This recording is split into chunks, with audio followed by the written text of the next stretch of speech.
Yeah, all set. So hi, I'm Tony from Metal Exposure, and I'm sitting here with Cam Pipes, 3 inches of blood. Hi Cam. Thank you so much for the interview. First question, and I'm just going to start straight off with it. All right. Why did you guys leave or stop for 12 years? Well, we were at a bit of a crossroads with the band in terms of how we were feeling creatively and the touring schedule. We were still, all good friends and stuff, but we were feeling like the opportunities we were getting to go on the road were not really ones that we were really that excited about. And financially it was difficult as well. So we made a conscious decision to sort of scale back what we were doing anyway, in terms of touring. And so a lot of us started working day jobs back home, and that sort of turned into, let's take a break for a year and do other things with our lives for a bit, and then reassess in a little while. There was no kind of set time. After a year, we kind of reconvened, and the attitude was still the same. Like there was a prevailing attitude of there's no real motivation right now. And by this point, some people had kind of gone good directions in their lives and furthered their education and their career, and were pursuing that avenue.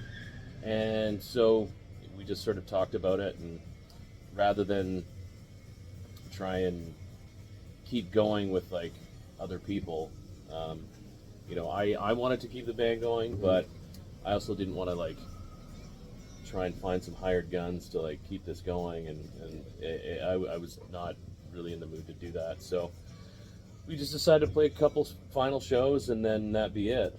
And then lo and behold, 8 years later, we were talking about doing it again. Because the first gigs you did were, of course, in your home country, Canada. How did that work out? Like, were you just like, oh, we're just gonna do like 2 or 3 shows and then that's it? Well, initially Justin came to me and we started talking about it. He asked me, how would you feel about doing the band again? And I was like, yeah, I'm all for it.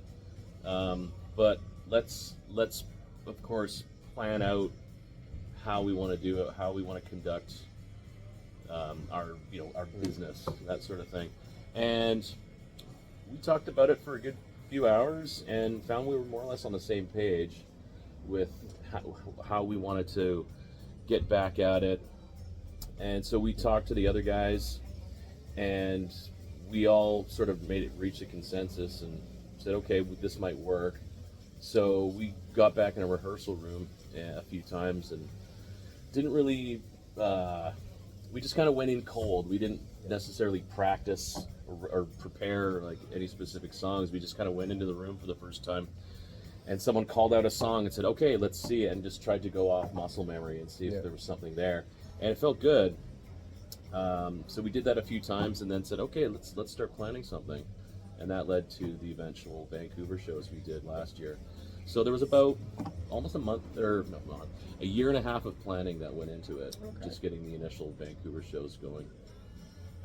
What was first 2 shows turned into 3, and so it turned into a US show. And then I mean we weren't like, oh, we're only gonna do these 3 shows. There was always a sense of, we'll play these and see what happens. And then people started calling, and promoters, and said, hey, do you want to come here? Like, do you want to come here? So then that in turn led to us saying, hey, we should go here, and kind of seeking out promoters in other cities, as well as promoters coming to us. And then that led to, we want to go back to Europe. I mean, that was always kind of something we wanted to do anyways, get back over here, play festivals and whatnot. So, things are happening like the way we wanted to. So then it all started rolling, and now you're on your second leg of the European tour. Yeah, and we're doing it exactly how we wanted to.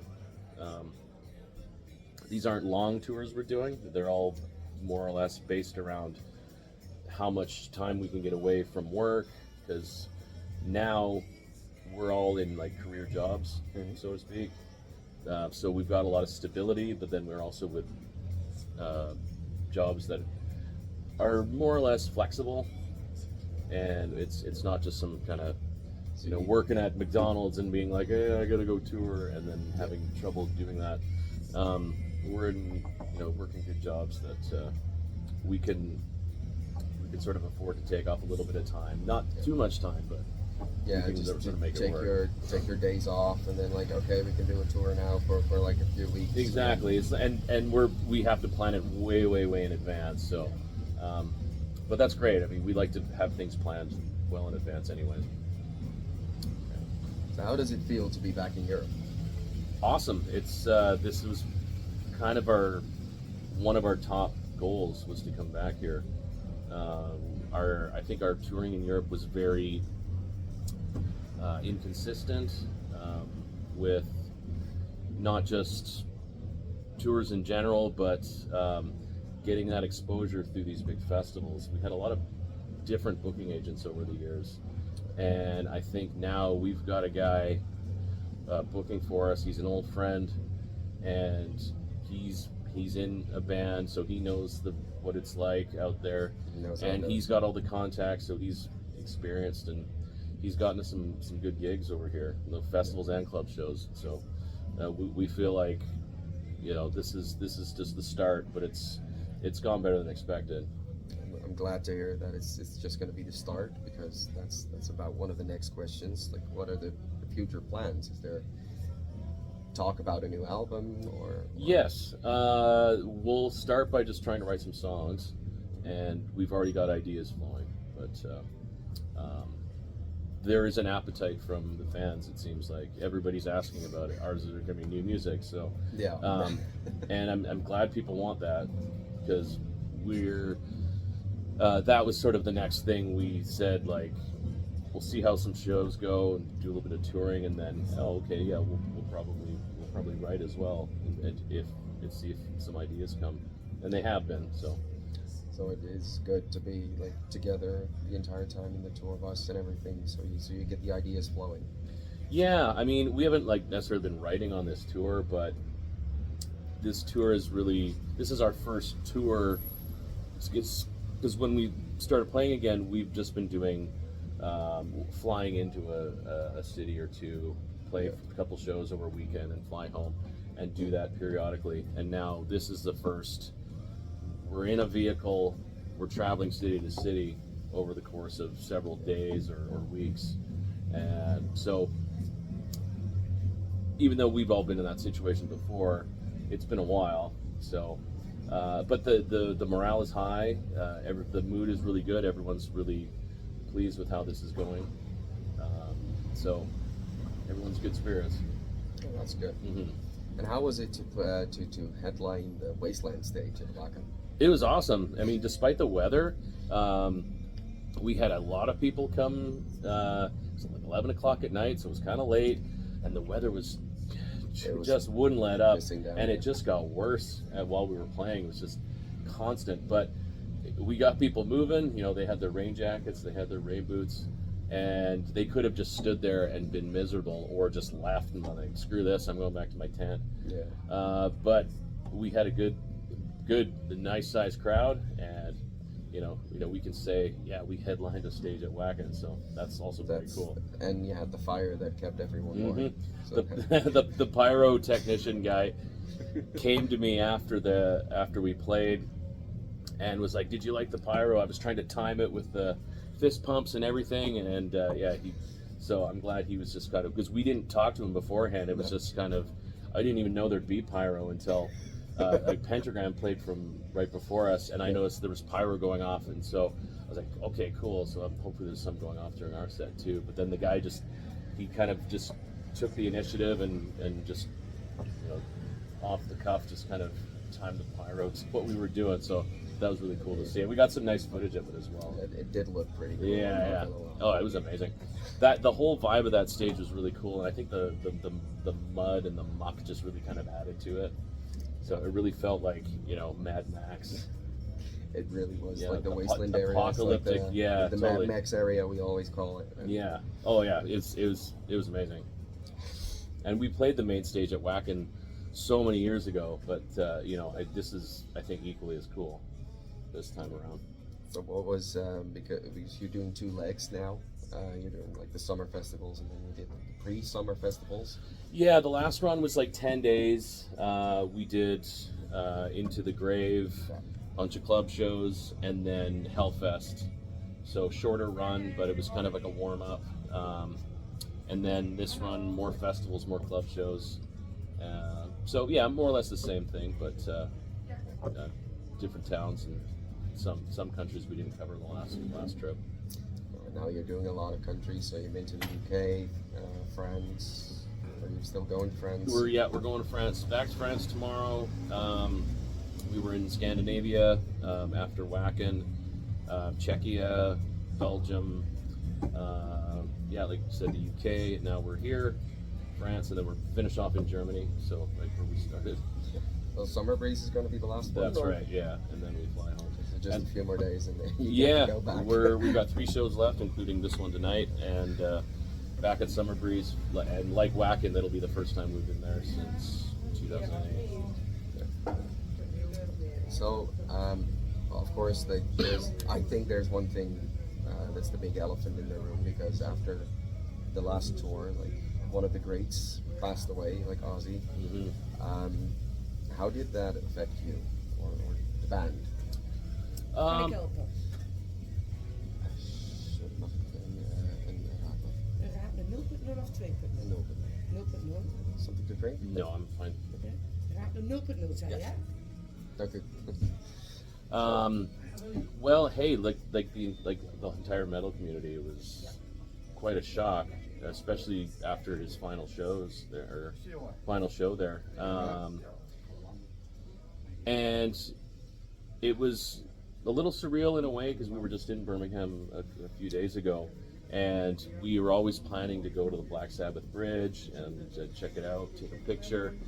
And now that Ozzy's death just added so much gravity to it, and seeing all the flowers and just all the tributes that were there, I think it made it a little more special. You know, it's unfortunate he's gone, but you know, it's poetic in a way how he just did that final show, and then weeks later, it's like, wow, like it's like you've barely had time to kind of take in the scope of that show, and then he leaves us. So, but I think I'm sure he probably would have wanted it this way, in that we're still celebrating at the same time, because we would have been just reflecting. I know there's so many people reflecting on Ozzy and Black Sabbath's career just with that show, and then just this kind of just like, all right, it's like he was waiting, he was holding on for that to happen, and then it was like, okay, I can finally be at peace, and you know, that's, you know, it's almost like he did it the way he wanted to. So I guess that's one way of looking at it. So it's poetic in a way. It hit a lot of people, like did. you said already, really hard. So, what was your favorite show on this tour? Oh, well, you still I have don't a want to few play go. favorites necessarily. There's I mean, I can't say any show was bad by any means. We've been playing these big festivals. We've been doing small club shows. Even the smallest club show we had on this tour, really, really small bar, but people were they were going crazy. And it's like I was saying to someone else I was talking to today, it's whether you're the big festival or the small crowd, it's all about the energy of the people there. You feel it, whether it's 100 or 1,000 or 10,000 people. they can give you that inspiration to kind of play a good show no matter what. There's always been enough people to have a good time. That's kind of how we've been looking at it. Yeah, a lot of people missed you guys. Yeah, and that's great. We feel that, so it's nice to see. It's humbling at the same time. Does it really feel good to be like back and see these smiling faces? Yeah, absolutely. Because we're experiencing what some of our of the bands that influenced us are feeling with this kind of generational thing that's happening now, that we've had these people who were too young to see us when we were still around back before 2015, or people that discovered us during that break, and now we're back. They're getting to see us for the first time, or there's people who have seen us a bunch back in the day, and now they have kids that are old enough now to come to our gigs, so they're going with their parents. So we've got the little generational thing going on too, which is really neat. I saw a little kid come in there today wearing a battle jacket, really excited to see you guys, and there's been quite a bit of that, like seeing like the really young kids that are coming out. So it's and the parents are bringing them, so it's awesome. That's very cool. Mm-hmm. Is there like a funny tour story, even this tour, or like tours way back you want to share? I mean, sure, we're in a rock and roll band, but I wouldn't say there's too much like controversial. We don't have a history like Motley Crue to write a book like that. So I don't know. I think we're mostly well-behaved people, so sure there's a lot of hazy memories and stuff, but yeah, I know it's kind of a bit of a disappointing answer. No, that's like yeah. I think every band is different. So. I think in general there's just been kind of a good overall vibe to the tours, and that's been just one great big happy memory from all these shows that we've been doing so far. And that even goes back to the ones we've been playing in Canada and the United States as well. Like we take away so much from this. It's like we're playing with house money right now, and because we kind of gambled on seeing where this would go, not knowing how well it would go, and it's been paying off. So, but we're not taking it for granted. We're like, okay, it's going really well. Let's not overdo it. Like, let's make it, because we want to make it special. We don't want people to get sick of us. We're happy that people are liking that we're back. But, we want to keep that level of anticipation as well. So. And is there anything else you want to say to your fans? Just that we're very grateful that we're able to play for you guys again, and that you want to see it. And thank you. That's the easiest, simplest way to put it. We can look to new music, hopefully in the future. Yeah, like I said before, there's ideas on the go, and we just got to put them together and compose an actual song. Hopefully next time we're over here, we'll have something to play for people. I don't know when we'll be back. I don't know, if it's next year or the year after. Like, you really want to come back. That's Absolutely. I think we've just kind of scratched the surface with these two legs we've done over here. Because really, in the context of like how a lot of bands tour, like it's only a handful of shows. Yeah. But I feel like we've accomplished a lot with these two runs that we've done. You've made a lot of new fans as well. Like and that's what we want, right? Like, we want the old people to be, like what they see all these years later, but also, expose ourselves to new fans that weren't necessarily familiar with us. Yeah. All right, Cam, thank you so much for your time, and thank you so much for the interview. You're welcome. I hope you have a great show. Thank you. Looks like it should be hopefully a rager in there.